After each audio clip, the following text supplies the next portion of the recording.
Je ne sais pas qui je suis. Est-ce que c'est une affirmation qui vous parle? Surtout lorsqu'on est une personne très sensible, la question au sujet de sa propre identité est toujours une thématique très délicate. Cette sensation d'être bizarre, d'être inadapté au monde, altère la perception que nous avons nous-mêmes. Et tout ça, ça contribue à avoir une image fragile de notre propre identité. Et donc on se met à cultiver une mauvaise image de soi et à avoir une confiance très fragile envers soi-même. Plus l'écart entre ce que nous on vit et ce que les autres perçoivent de nous est important, et plus on va s'évertuer à masquer cette différence, tout ça pour être le plus lisse, le plus consensuel et le plus intégré possible. Et tout ça parce qu'on a la croyance que la différence est quelque chose qui dérange. Alors oui, sociologiquement parlant, être différent des individus, ça crée toujours de la curiosité, ça crée toujours du questionnement, ça crée toujours parfois même du retrait parce que tout ce qui ne ressemble pas à soi, quelque part, fait peur. C'est vrai, mais ça ne doit pas vous empêcher d'être vous-même. Et malheureusement, pour éviter ce phénomène sociologique qu'est la différence, on se met à copier son entourage, tant dans le comportement que dans l'attitude. Et tout ça, c'est dans le but d'être compris, accepté et reconnu par son entourage. Ça, c'est vraiment quelque chose de très important. Pourtant, lorsqu'on est une personne très sensible, au fond de nous, ce qu'on recherche avant tout, c'est l'authenticité. Et que ce soit dans nos relations avec nos amis, dans la famille, au travail, on fuit le plus possible l'hypocrisie et les faux semblants. Quel que soit le domaine de notre vie, on a un profond besoin de sincérité, de justice et de justesse dans nos relations. Et si tout ça n'est pas respecté, pour une personne très sensible, on a vite cette sensation de marcher sur des œufs, de marcher sur un terrain miné, parce qu'on adopte un comportement qui n'est pas le sien, parce qu'on baigne dans une énergie qui n'est pas la nôtre. Et nous qui sommes si fidèles à l'authenticité, à la vérité, à la transparence, à la sincérité, à la justesse. Si tout ça est bafoué, on se sent très mal à l'aise. Et le problème, comme je l'ai dit, c'est qu'on fait tout pour masquer cette différence. On fait tout pour rattraper tout ça. Ce qui fait que, on met de la peinture blanche par-dessus quelque chose qui est singulier, qui est vous. On met de la peinture blanche parce que tout le monde est blanc. Et du coup, ce qui se passe, c'est que ok, on masque cette différence à l'extérieur, mais à l'intérieur, plus on a ce réflexe-là de masquer qui on est, plus on creuse l'écart entre qui nous sommes et l'image qu'on donne à l'extérieur. Et ça, c'est très dangereux. C'est très dangereux parce que vous reniez une part de votre nature, tout simplement pour être accepté, compris des autres. Donc, à force d'imiter les autres, effectivement, socialement, on intègre cette gymnastique, on arrive à s'acculturer à des normes sociales pour lesquelles on est plutôt étranger. Et puis, au bout d'un moment, qu'est-ce qui se passe ? Le naturel revient au galop, c'est évident, on ne peut pas faire ça toute sa vie. Au bout d'un moment, le costume craque. Je suis sûr que vous l'avez expérimenté même plusieurs fois dans votre vie de jouer des rôles, tout simplement pour être accepté, compris. Et au bout d'un moment, on se rend compte que c'est plus possible. Cette dissonance entre qui on est au fond de soi et l'image qu'on donne, on ne peut plus la tenir longtemps. C'est plus possible. Ça nous renvoie toujours à ce problème d'authenticité et de sincérité. Et ça, c'est des règles de base chez les personnes très sensibles qu'il ne faut pas violer, auquel cas, c'est nous-mêmes qui renions notre propre existence. Et ce problème-là, je le comprends, parce que je pense que vous le vivez de la même manière, c'est comme si en nous existait une infinité de facettes, mais on ne sait pas quoi mettre en avant en fait. On ne sait pas quoi mettre en avant tellement on a l'impression d'être une nature complexe. Et c'est en ça qu'on a du mal à savoir qui nous sommes vraiment. Quand dans une réunion ou une rencontre imprévue entre des gens inconnus qui essaient de savoir qui vous êtes et qu'on vous demande qui vous êtes souvent pris au dépourvu, vous vous sentez perdu parce que vous ne savez pas trop par quoi commencer, soit par le parcours scolaire, par le parcours professionnel, par les échecs personnels, par les réussites personnelles, ou alors je me définis par ma famille. Bref, j'ai énormément de mal à dire qui je suis parce que je ne sais pas par quoi commencer, tellement je trouve que la nature de mon être est vraiment compliquée. Alors, à la question qui es-tu, lorsqu'on répond, évidemment, on se met à bafouiller, on ne sait pas trop par quoi commencer, et plus on bafouille, plus on montre cette indécision, et le résultat dans tout ça, c'est que plus vous hésitez, plus vous avez du mal à vous exprimer, plus vous avez du mal à vous présenter en public, et plus le fossé se creuse avec le public autour de vous. Et on se sent encore marginalisé, on se sent encore différent, on se sent encore distant par rapport à cette pseudo-norme sociale. Et la conséquence folle dans tout ça, c'est que plus vous avez du mal à vous déterminer socialement, à vous déterminer en public, plus les autres ont du mal à vous identifier et plus eux vous renvoient cette image d'étrangeté. Et ça devient un cercle vicieux. Déjà, vous n'avez pas confiance en vous, vous inspirez pas confiance aux autres, les autres vous renvoie ce problème-là et ça devient un cercle infernal dans lequel c'est assez compliqué de s'extirper. Alors mes conseils qui ne sont pas du tout des conseils magiques, qui sont des retours d'expérience que je peux vous restituer dans cette petite vidéo, si ça peut vous aider, tant mieux. Si vous avez du mal à saisir, prenez des notes et puis revenez sur ces notes et ensuite méditez dessus par la suite.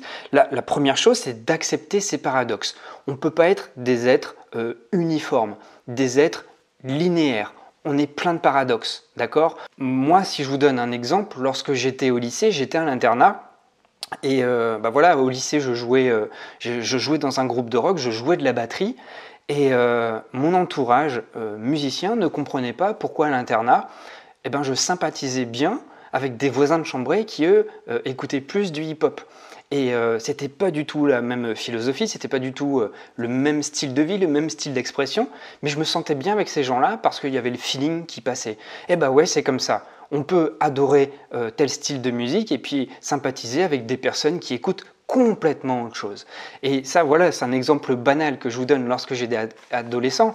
Mais voilà, on peut par exemple aimer le sport à fond, et puis on peut peut-être aimer bouffer du kebab ou aimer bouffer un pot de Nutella. Je vois pas où est le problème. Voilà, on peut aimer une chose et son contraire, d'accord? Je sais pas, on peut aimer des gens très sympathiques et puis on peut aimer aussi d'autres personnes qui ont de l'humour noir. Tout ça, ça fait partie de la complexité de notre nature.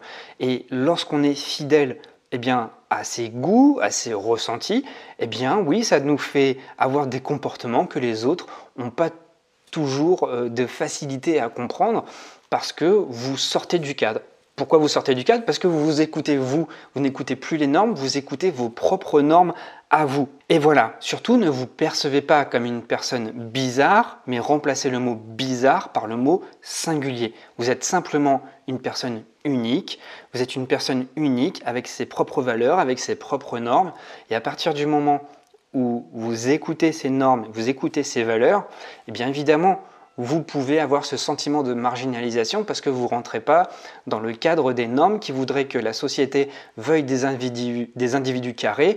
Vous êtes un individu losange ou un individu prisme ou trapèze, comme on veut.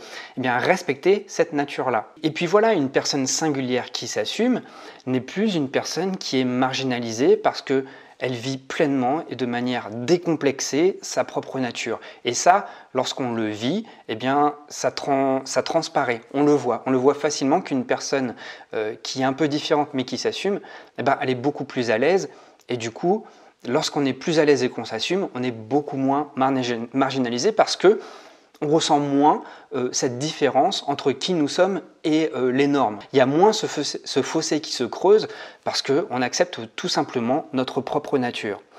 Et puis aussi, apprenez à travailler sur vos propres valeurs. Très souvent, les personnes hypersensibles ont des valeurs qui se rapprochent de la sincérité, de l'authenticité, de la justesse, de l'honnêteté, de l'ouverture, du partage, de la connexion. Vous savez, c'est comme bien connaître les émotions que nous envoie notre corps. Bien connaître ses valeurs, c'est aussi bien connaître ses boussoles. Parce que très souvent, lorsqu'il y a des situations qui vous agressent, c'est que vos valeurs ont été violées. C'est que vos valeurs n'ont pas du tout été respectées. Et souvent, lorsque vous vous sentez mal suite à ce que vous a dit quelqu'un ou à une situation, quelle qu'elle soit, que vous ayez pu vivre, si vous vous sentez vraiment bouleversé, choqué, mal à l'aise, en colère, triste, c'est que une de vos valeurs n'a pas été respectée. Une de vos valeurs ou plusieurs valeurs n'ont pas été respectées. Comme par exemple l'honnêteté, si on vous a menti, que ça vous met énormément en colère et que vous vous sentez trahi, effectivement, là c'est la valeur honnêteté qui n'a pas été respectée. Bref, c'est très important de faire l'inventaire de ces valeurs pour mieux comprendre qui vous êtes. Ça va d'ailleurs vous aider plus facilement à vous exprimer en public et de savoir plus facilement répondre à la question « Qui es-tu ?» parce que vous saurez vous définir à travers des valeurs à travers des mots qui expriment des valeurs, donc des variables qui sont très fortes dans votre vie et que n'importe qui peut comprendre. Et donc, plus vous êtes fidèle à ces valeurs, plus vous les incarnez en les exprimant, mais aussi en les vivant, plus on aura de facilité à comprendre la personne que vous êtes. Donc, très important, sachez bien reconnaître vos valeurs et aussi sachez les incarner parfaitement. C'est le secret d'une vie cohérente, c'est le secret d'une vie juste, c'est le secret aussi d'une vie épanouie parce qu'on respecte nos propres boussoles. Voilà, c'était tout pour cette vidéo. Alors si vous souhaitez aller plus loin dans cette thématique, sachez que je mets en place des appels téléphoniques de 60 minutes pour vous aider à mieux vivre votre hypersensibilité. Si vous êtes intéressé, le lien est juste sous la vidéo. Si vous souhaitez travailler sur vous à travers une formation en ligne, eh bien j'ai mis en place une formation sur la gestion des émotions pour surfer sur un monde agité. C'est le deuxième lien qui est sous la description. Et puis si vous n'êtes toujours pas certain de votre hypersensibilité et que vous souhaitez faire le test, sachez que le troisième lien sous la description de la vidéo eh bien, vous permet de vous tester et de savoir comment vous vous situez par rapport à la moyenne de la population. Voilà. Cette vidéo est maintenant terminée. Si vous avez des questions sur les valeurs, sur savoir se présenter, surtout n'hésitez pas à me les poser dans les commentaires. Je vous répondrai dès que je pourrai. Et puis je ferai peut-être même d'autres vidéos dessus si je vois que c'est vraiment un sujet qui vous intéresse. Voilà, si vous n'êtes toujours pas abonné à cette chaîne, eh bien sachez que je fais continuellement du contenu sur l'hypersensibilité. Alors ça progresse avec mon rythme de vie. Quand je pars en vacances, eh bien, on s'accoutume à mon rythme de vacances, mais je parle toujours d'hypersensibilité, mais avec un regard différent. Là, c'est plus académique. En ce moment, je suis chez moi, mais ça va bientôt changer puisque je vais bouger très prochainement. Donc voilà, vous pouvez vous abonner, activer la cloche, comme ça vous êtes informé des prochaines vidéos. Moi, je vous remercie d'être resté jusque-là. Je vous dis à très vite et surtout, portez-vous bien.